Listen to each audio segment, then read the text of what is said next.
새벽 기도 매달 첫 토요일을 우리는 전교인 새벽 기도로 삼아서 함께 기도합니다. 그래서 이 새벽 기도 시간에, 이 특별한 새벽 기도 시간에는 저희가 성경에 나타난 기도의 원형들을 한번 찾아보는 노력을 하고 있습니다.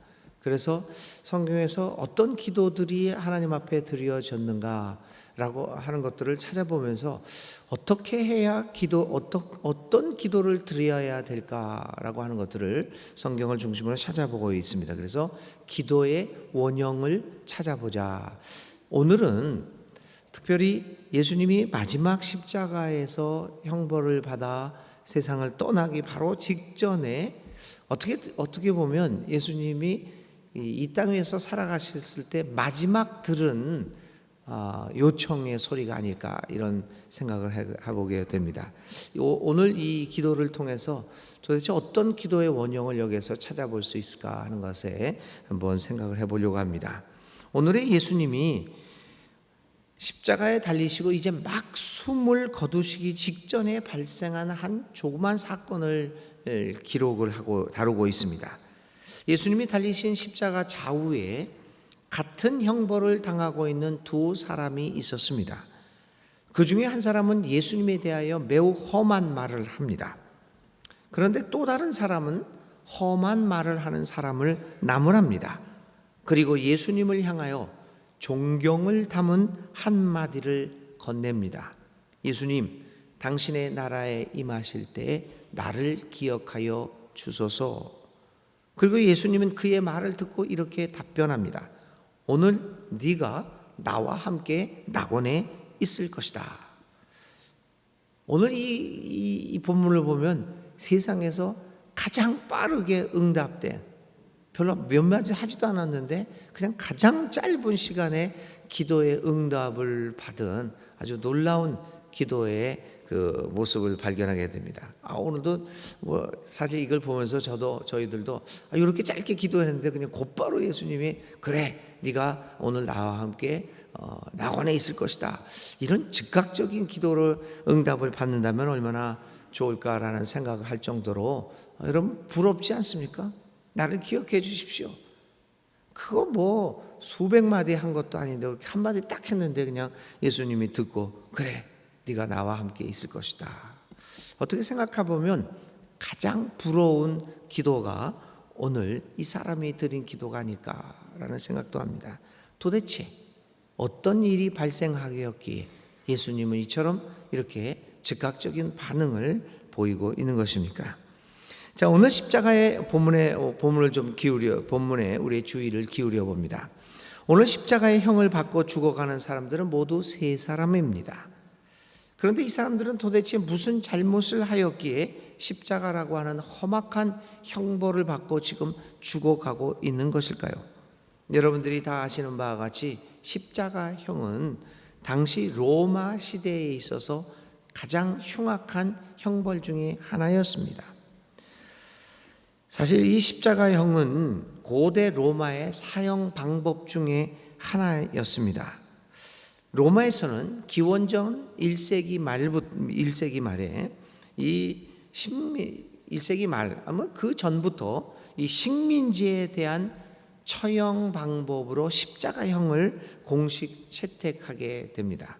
무엇보다도 아시는 바와 같이 로마 제국에 대항하는 세력들의 그 사람들에 대한 처형 방법으로 이 십자가형을 택하게 됩니다.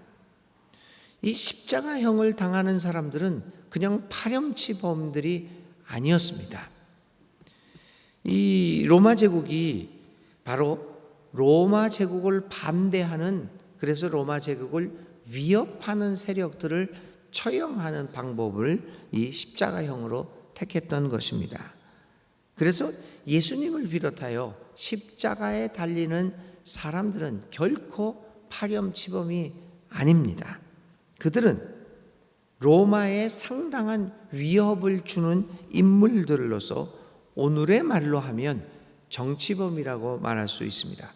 오늘의 말로 하면 양심범이라고 보아야 마땅합니다. 그래서 그들은 나름대로 이스라엘의 해방을 위하여 로마를 대항하여 싸웠던 인물들이, 사람들이 이 십자가형에 취하게 됩니다. 오늘 예수님을 비롯하여 예수님과 함께 십자가에 달리고 있는 이 두 사람도 그런 사람들이었습니다. 근데 그러한 배경 속에서 십자가의 형을 우리는 생각해 보아야 합니다.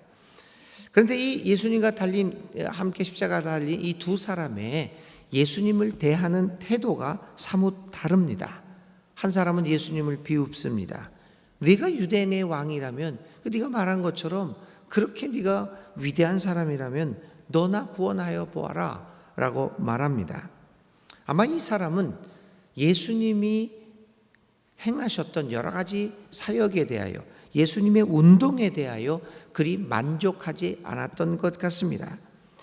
어떻게 보면 예수님의 그 평화적인 모습, 이것도 아니고 저것도 아닌 것 같은, 어떻게 보면 유약하게 보일 수도 있었던 예수님의 이 방법이, 그 예수님의 삶의 모습이 탐탁하게 여기지 않았을 것입니다. 무력을 사용해서라도, 아주 과격한 일을 해서라도 로마 정권을 무너뜨리고 이스라엘의 해방을 도모해야 했는데, 그렇지 않은 예수님의 모습을 그는 전혀 마음에 들지 않았을 것입니다. 유약하게 보였을 것이 틀림없습니다. 그래서 그는 여기서도 예수님을 비웃습니다. 그러나 또 다른 사람은 전혀 다른 모습을 보입니다. 아마 그는 어느 정도 예수님이 어떤 일을 했고 어떤 행적을 보이셨는가에 대하여 자세히 알고 있었던 것 같습니다. 그리고 그 예수님이 하신 방법, 예수님의 운동에 대하여, 그 모습에 대하여 동의하고 있었던 것 같습니다. 그리고 예수님의 방법이야말로 진정 평화와 해방의 삶을 가져올 수 있는 것이라고 믿었던 것 같습니다. 그래서 자신도 했던 그 과격한 여러 가지 폭력적인 해방 운동에 대하여 이 사람은 반성을 하며 예수님의 방법이 그것이 옳았다, 이분의 길이 평화의 길이, 진리의 길이라는 것을 그는 깨달았던 것 같습니다. 그리고 마침내 예수님에게 나를 기억해 주십시오 라고 요청을 하게 됩니다. 오늘 나를 기억해 주십시오 라고 하는 이 짧은 요청을 하는 이 사람의 기도, 아니 기도라고도 할 수 없을지도 모릅니다. 그냥 외마디 주님 앞에 드리는 그 요청의 말을 들으면서 우리는 어떤 메시지를 찾아볼 수 있는 것일까요?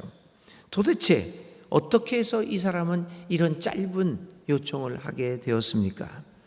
무엇보다도 이 사람의 기도와 요청은 예수님의 사역에 대한 철저한 이해로부터 출발되고 있음을 우리는 보게 됩니다.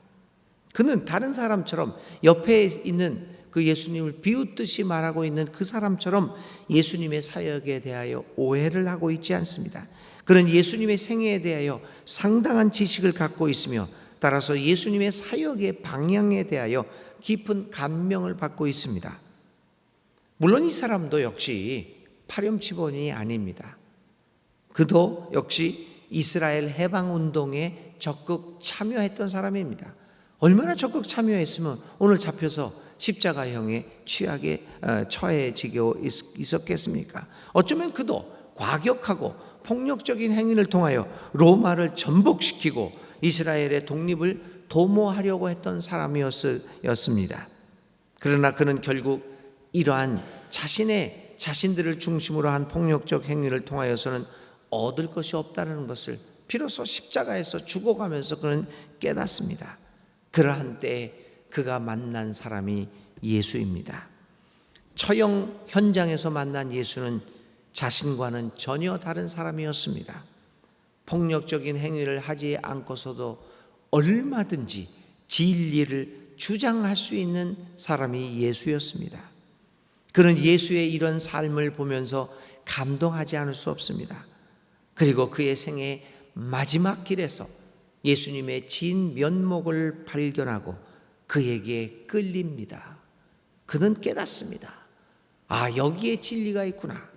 그리고 그의 마지막 요청을 예수님에게 드립니다. 이처럼 십자가에 달려서 마지막으로 죽어가고 있던 이 사람의 기도, 아니 요청 한마디 외마디 그 소리는 예수님의 삶에 대한 철저한 이해로부터 시작되고 있음을 보게 됩니다. 그래서 그는 예수님에게 능력을 발휘해서 죽어가고 있는 자신을 지금 당장 구해달라고 이야기를 하지 않습니다. 예수님, 나는 당신이 훌륭한 분이시는 걸 압니다. 하나님의 아들이란 것을 믿습니다. 그러니 우리 함께 여기서 당신의 능력을 발휘해서 이 고통받는 십자가에서 내려가게 합시다. 십자가에서 뛰어내릴 수 있게 해달라는 부탁을 전혀 드리지 않습니다. 어쩌면 사실 생각해 보면 나라면 그 마지막 순간에 주님, 나는 당신을 철저히 압니다. 나는 당신을 철저히 신뢰합니다.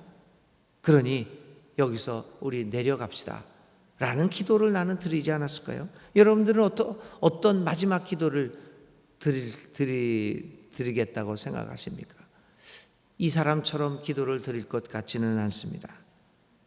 그는 그런데 우리처럼 그런 기도를 드리지 않습니다. 능력을 발휘해서 그를 십자가에 못 박는 사람들을 물리쳐 달라는 요구를 하지 않습니다. 그는 오히려 당당하게 그리고 담담하게 그렇게 자신의 죽음을 받아들이는 모습을 보이고 있습니다. 그리고 예수에게 죽음의 그날 자신을 기억해 달라고 말할 뿐입니다. 그는 전혀 다른 요구를 하지 않습니다. 욕심을 부리지 않습니다. 단순히 자신의 삶을 예수님께 맡깁니다. 어떻게 이런 모습을 보일 수 있을까요? 그 마지막 순간에 그것은 그가 예수의 삶에 대하여 온전하게 이해했기 때문이 아니겠습니까? 사랑하는 교우 여러분, 여기서 우리는 올바른 기도의 원형을 발견합니다. 그것은 예수님의 삶에 대한 철저한 이해와 깨달음입니다. 그렇습니다. 우리의 기도는 우리의 소원을 하나님께 알리는 것만은 아닙니다. 물론 기도가 우리의 소원을 하나님께 알리는 그것을 포함하는 것은 매우 당연합니다. 그러나 그것에 국한된 것은 아닙니다. 기도는 나의 뜻을 알리는 것을 넘어서서 주님의 뜻을 알고자 하는 것입니다. 사실 그것이 기도의 궁극적인 목표입니다.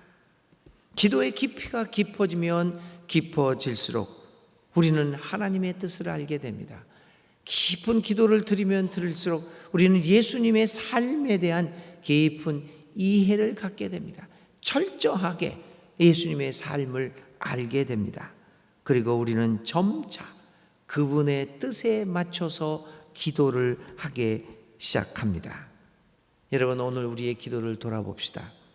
과연 얼마나 우리는 예수님의 생각과 그분의 가르침과 사역에 정통하면서 그 기도를 드리고 있는 것인지 살펴봅시다. 우리의 기도는 얼마나 예수님의 삶의 모습에 부합되고 있는가를 살펴보아야 할 것입니다. 오늘 우리가 드리는 기도의 내용이 예수님의 삶의 내용과 전혀 상관이 없는 것이라고 한다면 우리의 기도가 과연 올바른 기도라고 말씀드릴 수 있을까요? 우리의 기도가 예수님에 대한 철저한 이해로부터 시작되도록 예수님 알기에 힘써야 할 것입니다.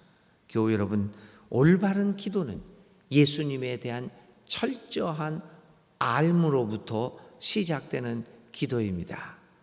기도의 원형은, 또 다른 원형은 바로 예수님에 대한 깊은 이해로부터 출발되는 기도라고 볼 수 있습니다. 자, 이렇게 해서 예수님에 대한 철저한 이해로부터 시작된 이 사람의 기도는 그 내용에 있어서 우리가 드리는 기도하고는 전혀 다른 아주 획기적인 변화를 보입니다.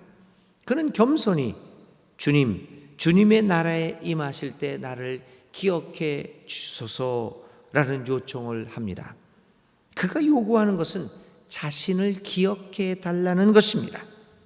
그런데 생각해 보면 그게 무슨 기도입니까? 그게 무슨 요청입니까? 그건 요구가 아닙니다. 그것은 단순히 자신을 예수님의 처분에 철저하게 맡기는 항복 선언입니다. 이게 무슨 요청입니까? 이게 무슨 요구를 하는 것입니까? 그저 예수님께 항복합니다. 그저 처분만 바랍니다. 이것은 아무것도 요청하지 않겠다는 것입니다. 아무것도 요구하지 않는 요구, 모순이 아닙니까? 패러독스입니다. 그런데 우리는 이 모순 속에서, 이 패러독스 속에서 중요한 진리를 하나 발견합니다. 진정 아무것도 요구하지 않음으로써 진정한 요구를 하고 있는 모습을 발견하게 됩니다. 그것이야말로 진리의 모습입니다. 올바른 기도와 진정한 기도는 어쩌면 아무것도 요구하지 않는 것입니다. 요구하는 것이 없어지는 경지, 그것이 기도의 경지입니다. 모든 것을 하나님께 맡기는 겁니다. 온전히 하나님의 처분만을 기다리는 것입니다. 지금 계속해서 대신방을 합니다. 그래서 교우들을 신방하면서 한 사람 모든 가정을 방문할 수 없어서 우리가 구역별로 해서 구역식들이 모입니다. 그럼 한 사람 한 사람 저는 그분들에게 물어보면서 기도의 제목들을 이렇게 다 체크를 합니다. 제가 여러분들을 위해서 기도하겠습니다. 오늘뿐만 아니라 이 기도의 제목을 적어가서 또 평상시에 이것을 보면서 여러분들을 위해서 기도하겠습니다. 그러면서 교우들을 신방하면서 한 사람 한 사람에게 기도의 동기와 기도의 제목들을 물어볼 때가 많습니다. 이런 제목 저런 제목, 목사님 이걸 위해서 기도해 주십시오, 이렇게 해서 기도 이야기를 합니다. 그런데 어떤 분들은 이런 이야기를 합니다. 별 기도 제목이 없다고 답변하기도 합니다. 그러면서 이런 말을 합디다. 목사님, 지금까지 내가 평생을 지금 평생을 살아오면서 지금까지 나에게 베풀어 주신 하나님의 은혜와 복이 너무나도 많은데 더 이상 내가 여기서 뭘 더 바라겠습니까? 더 좋은 거, 더 많은 거를 바란다면 이건 욕심이 아닐까요? 더 이상 바랄 것이 없습니다. 그리고 모든 것을 하나님께 맡깁니다. 그죠? 하나님이 이걸 주시면 주시는 대로 아무 불평 없이, 이걸 안 주시면 안 주시는 대로 아무 불평 없이 그대로 받겠다고 말씀하십니다. 아무것도 요구하지 않는 기도의 원형들을 저는 요즘 신방을 다니면서 보게 됩니다. 놀라운 모습이 아닐 수 없습니다. 이런 일은 하나님에 대한 철저한 신뢰 없이는 발생하지 않습니다. 하나님에 대한 철저한 신뢰와 예수님에 대한 철저한 이해로부터 시작되는 놀라운 믿음의 결과가 아무것도 요구하지 않는 기도, 모든 것을 하나님의 처분에 맡기는 기도로 나오게 되었던 것입니다. 오늘 우리들이 이러한 기도를 드려야 합니다. 사랑하는 여러분, 아무것도 요구하지 않음으로써 진정한 요구를 드리는 그러한 놀라운 기도의 원형을 오늘 우리는 이 예수님과 함께 십자가에 달리시는 이 사람의 모습에서 발견하게 됩니다. 사랑하는 여러분, 우리는 오늘도 이 아침에 이와 같이 기도를 드립니다. 예수님, 주님이 주님의 나라에 들어가실 때 나를 기억해 주십시오. 그러자 예수님께서 우리에게 이렇게 말씀하십니다. 내가 진정으로 내게 말한다. 너는 오늘 나와 함께 낙원에 있을 것이다. 정말 진정한 아름다운 기도를 드리는 우리 모두가 되시기를 주의 이름으로 기원을 드립니다. 하나님, 주님이 주님의 나라에 들어가실 때 나를 기억해 주십시오. 오늘도 저희들 이 기도를 드립니다. 아무것도 요구하지 않음으로써 오직 주님에게 우리의 삶 전체를 온전히 부탁드리는 기도를 드리오니 주여 저희들과 함께하여 주시옵소서. 예수님의 이름으로 간절히 기도를 드립니다. 아멘.